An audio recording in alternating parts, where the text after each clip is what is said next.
In this video, I'll deal with different methods to achieve precision while creating drawings. To start with, we will see how snap and grid can be effectively combined to perform precision drafting. I would like to create a front elevation of this angle bracket. When you look at the dimensions, you can see that and most of the values are multiples of 15. I am going to make use of the snap and grid mode to create the front elevation. Though this method is not very commonly used, I would like to just give an idea about this concept. So I'll right click and go to grid settings, and I'll change the values of snap and grid spacing to 15. When you change the value in the X direction, the value in the Y direction will also get changed. And just give OK. Now I'll go to line command and I'll plot this 60, then 45, then 15, 30, all the way up till this point and close it. I'll go to line command. I'll start from this point. 1, 2, 3, 4. That means it's 60. My cursor has snapped at an increment of 15 4 times.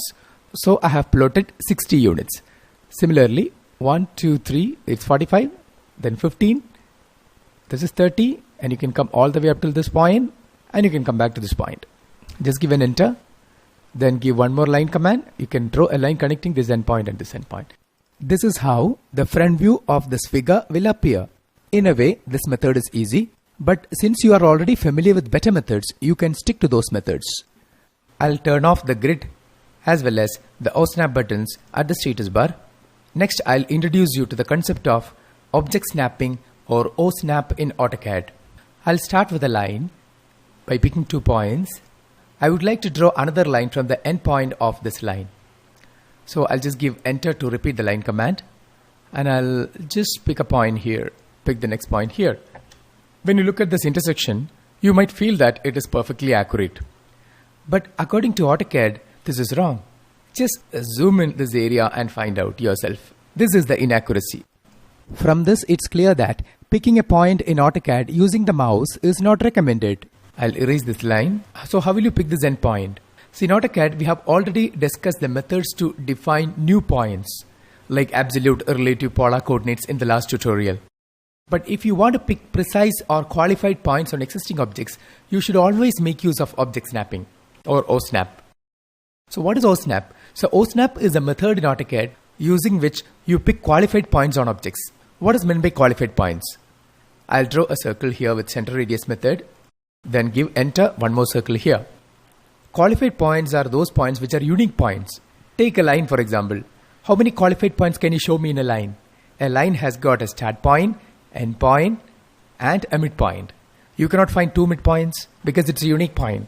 Same is the case with start and end points. If you take a circle, how many qualified points can you show me in a circle? A circle has got a center point and 4 quadrants. You have a 0th quadrant point, 90th, 180th, and 270th quadrant points. Let me draw an arc using the 3-point method, and I'll try to locate the qualified points in it. When you click here, you can see that it has got a start point, end point, midpoint, and a center point. A circle does not have a midpoint, but an arc has got a midpoint. Likewise, the qualified points varies from object to object. Whenever you want to snap onto these points, you should always make use of object snapping. O-snap works in 3 different modes. One is called normal mode, then we have running mode, and override mode. Let's explore these 3 modes in detail. So what is normal mode? Make sure that O-snap button is off. Now I would like to draw a line exactly from the endpoint of this line. So what I'll do is hold down the shift key of the keyboard and click the right button of the mouse to get this particular button menu. And in here, you can see the list of all those qualified points. Suppose if you want to take an endpoint, just click on endpoint. You will get a square symbol indicating that it's an endpoint. You will also get a tooltip to confirm it. I'll just escape to cancel. I repeat the line command, shift right click, and I'll select endpoint. And you don't have to precisely place it on this endpoint, but you can keep anywhere near this endpoint. But if you keep your cursor here, this particular endpoint is identified. But if you keep it here, the other endpoint is identified. Depending upon the location of the cursor, that corresponding endpoint is identified. Now I'll just click a point here. Now I would like to draw a tangent to this circle. So shift right click, you can take tangent, and I'll keep the cursor on the periphery of the circle, and it has got the tangent. You can also access the OSNAP in normal mode by inputting the first three letters using the keyboard. Suppose if you want to draw a line to the center of the circle, you can type CEN for center. Now it has got the center point. Suppose if you want to draw a line to the midpoint of this arc, you can type MID. And if the dynamic mode is on, this will appear at the cursor location. And you can type MID. Now it has identified the mid. I'll turn off the dynamic mode. And this is called the normal mode of object snapping. So in this mode, whenever you want to pick a point, just shift right click and you can select the desired qualified point from here. But this will become inconvenient whenever you want to pick a particular point repetitively. For example, the end point, midpoint and center points you may have to use several times in a drawing. So such items can be permanently attached to the cursor by activating those items here. I'll activate end point, midpoint, center point and all those frequently used items. This can be activated either by clicking on this arrow, or you can just right click over here, go to Object Snap Settings and you will get Drafting Settings dialog. Here you can activate those frequently used items and just give OK. Now just enable or activate the OSNAP button. This can also be activated using the F3 function key. Suppose if I want to draw another line from the endpoint of this line, it will automatically go and cast that endpoint. You can draw with the center to this center, and when I take the cursor here, this particular point satisfies three conditions. There is a center, it is an endpoint as well as an intersection. In such a situation, software takes the best decision. Hence, in running mode, you activate all those items which are frequently used in the OSNAP menu, and once those items are activated, those items will get permanently attached to the cursor, and whenever you want, you will be able to make use of those items. Now let's see the override mode. In override mode, you temporarily override a running mode to use most infrequently used items in OSNAP. I'll demonstrate it with an example. In OSNAP, we have an item called nearest. So the nearest option, when activated, it will take a closest point, not the qualified point. That means if I take the cursor onto this arc, it will snap onto the nearest point. I can snap onto this point, or I can snap onto this point. If I want to catch on to this endpoint, then only if my cursor is precisely at this endpoint, I'll get it. But the moment I move away from the endpoint, the nearest option takes precedence. Suppose if I want to snap onto the quadrant point here, I'll activate quadrant. Only if my cursor is exactly on the top of a quadrant, it will identify it. The moment you move away from the quadrant, the nearest will take precedence. From this, it's clear that the nearest snap should not be used as a running mode. The solution is to use nearest snap in override mode, which is obtained by shift right clicking the mouse and choose nearest. Alternatively, you can also type NEA for nearest.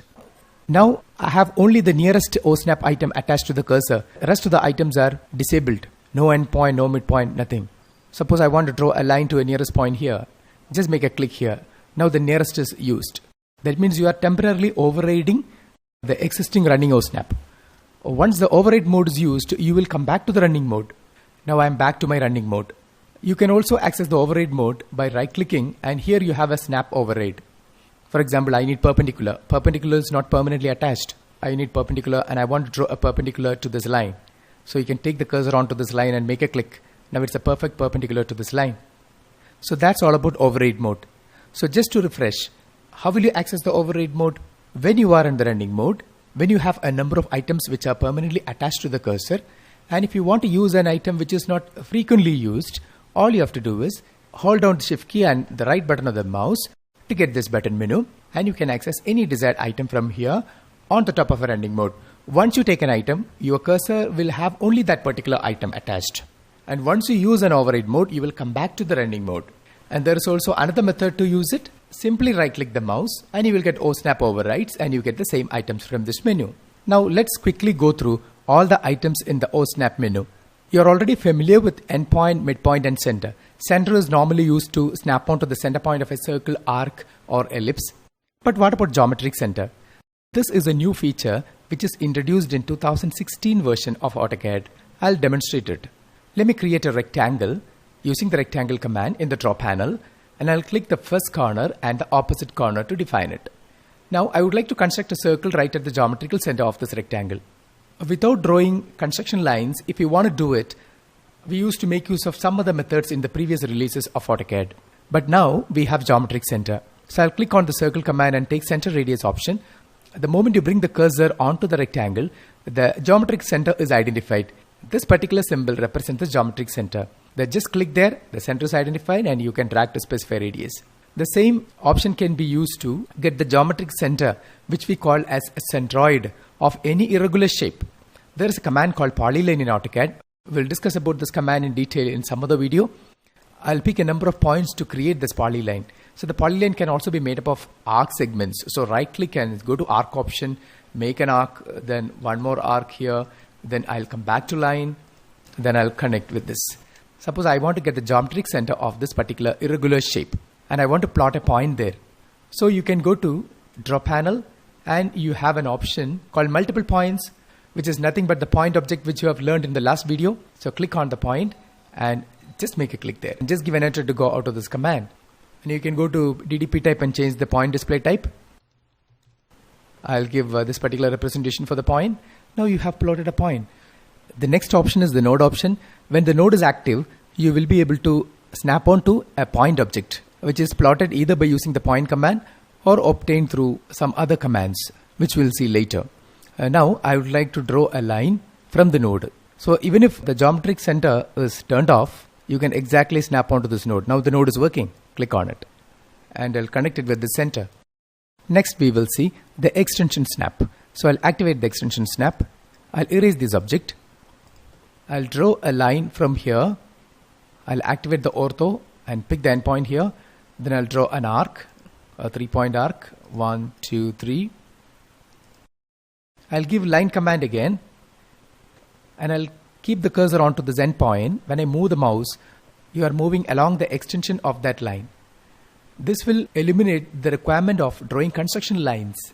And if you pick a point, you'll be picking exactly on the extension of this line. And you can also try it on the arc. When you keep the cursor on this arc, when you move the cursor, you can see that you are moving along the extension of that arc. I'll keep the cursor over here. You should not pick, but instead just bring the cursor onto this endpoint and move the mouse. You will also get the point of intersection. This is actually the intersection of these two objects when produced. So that is the main advantage of using the extension snap. The insertion snap will let you precisely snap onto the insertion point of a block. When we discuss about the concept of blocks, we will cover this part. Then the perpendicular we have already seen, tangent we have discussed, nearest was also covered. Then apparent intersection is basically used to get the intersection of two objects which are in two planes in 3 dimensions. So this apparent intersection has got application only in 3 dimensions. And parallel is basically used to create parallel lines with respect to a point.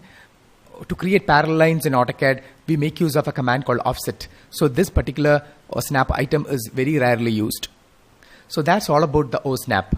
And one very important point to be memorized is you're supposed to use an O-snap item only when you are asked for a point. In the next video, we will continue with the same topic of various methods to achieve precision in AutoCAD software. There we will see the concept of user coordinate system, tracking, point filters, and some more options in the O-snap menu.